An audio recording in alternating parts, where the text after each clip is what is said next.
G'day new starters. I hope this video is being watched at a time when life seems pretty good for you. But if it isn't, what I'm about to talk to you about may be the very thing that you need to hear. This has been a really bad week for us in our home.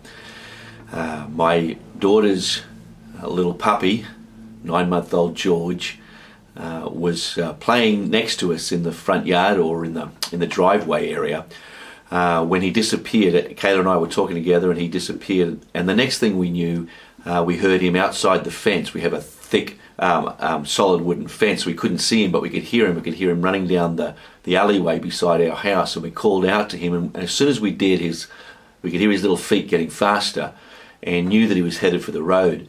So I ran to the gate but didn't make it, and heard that terrible sound of his body being hit by a car. And within minutes I was carrying him back into the yard as he was breathing his last. And it was a very traumatic experience. The sad thing is that this was Kayla's pet to help her get over the passing of a previously much loved dog who died in pretty much the same way. We live on a busy street and we do our best to keep the animals inside, but on the two occasions that they've slipped out, that terrible thing has happened. And so Kayla has been devastated by that process, and of course it's a pet, and so many people might say, well, you just don't get too attached to a pet. But I'm going to tell you a little secret here. Maybe it's not a secret so much as an unknown issue. And that is, when we refuse to get close to something, be it a person or an animal or even an experience, or perhaps even God, it is because we're protecting ourselves from the potential of pain, the disappointment, tragedy, being let down, being misunderstood, feeling like we're being discarded. All of those things are fears that we all harbour. And to protect ourselves from that, we avoid getting too close to other objects. The truth is, when we love, we will experience pain. It is going to happen. Whether it's the kind of pain that accompanies a tragedy, or whether it's the kind of pain that comes from being let down or misunderstood or even abandoned, or the kind of pain that comes from feeling like we've been exposed for who we really are. Things that we didn't really want to come out about ourselves have come out because of a relationship. And so all of those things that we fear can and will happen, and they will cause pain. But the only way to protect ourselves from that pain is to love less. And you know that, and I know that. When we resist loving, we are doing it because we don't want to experience pain.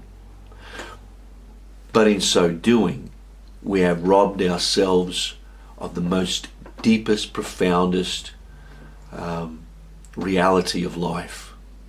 We are born to love. As human beings created in the image of God, we must love. And without love, we are less than human. We are less than being. And so when we protect ourselves from pain, we do so at the cost of love. There is only one way forward. It is to love. It is to expose ourselves at our core of our being. It is to love openly and dangerously. It is to be hurt, but rather than shunning hurt, embracing hurt, so that it reveals more about us and opens the doorway to greater opportunities for love. You know, that is the miracle of the cross. Jesus entering into the world in order that he might bring the love of God to us. But the truth is, the only way to ultimately reflect the love of God is to experience the worst kind of pain: rejection, abandonment, crucifixion, death, and being denied by the people he loved the most. All of that is wrapped up in the story of the cross. It is the story of the cross that makes it possible for the resurrection. And in the resurrection is the triumph of love. It's the triumph of grace. And your capacity, my capacity to be the people that we are designed to be, is to walk through pain and come out the other side more able to love.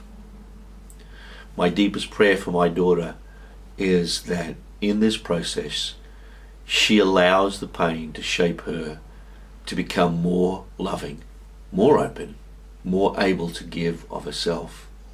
It's a tough ask, but it's a father's ask, because I want the very, very best for her.